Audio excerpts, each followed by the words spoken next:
Hello, I'm Pam of healingstars.com, and this is the chart set for London for the 9th of November 2014, and I'm using whole signs as the houses of the chart.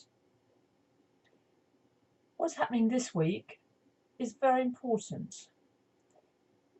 We have Mars right up here in Capricorn, very close to Pluto, and this is occurring on the 10th, 11th of November, which is rather significant because it happens to be Remembrance Day, armistice.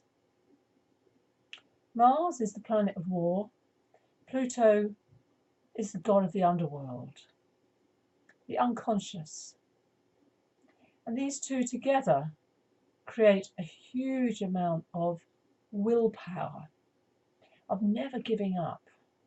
Mars gives the courage, Pluto that determination for survival. And Mars is exalted in the sign of Capricorn, which means it does really, really well. So this is a week to invoke your Mars, your inner warrior.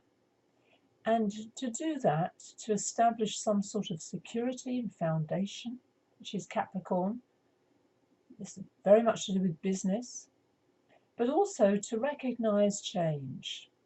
Here's this square, this tension, this red line that goes between Pluto and Mars and Uranus in Aries, in Mars's sign.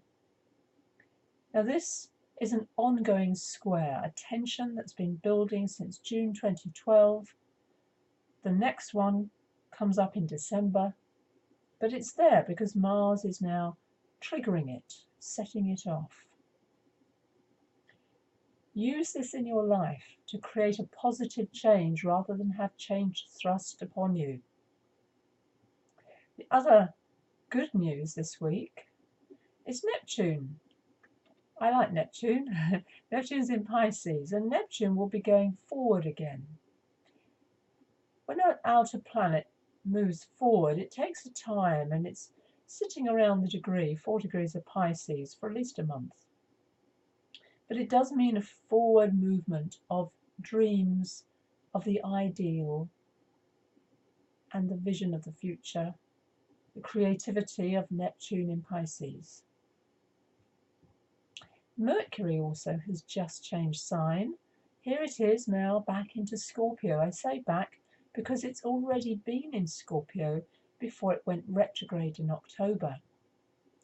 Mercury will, by the 11th, finally be completing what we call the shadow phase. So it's spent a long time in Libra, a long time, also very significantly with the node of the moon, the north node of the moon. So things to do with the past, relationships especially, that's Libra, have all been coming up for review. But now Mercury in Scorpio is saying, let's go for it. Let's use the determination of Scorpio, whose natural ruler is Mars. Here's the Sun, 16 degrees of Scorpio, starting the week. Venus is now slightly ahead. She's now moving further away from the Sun.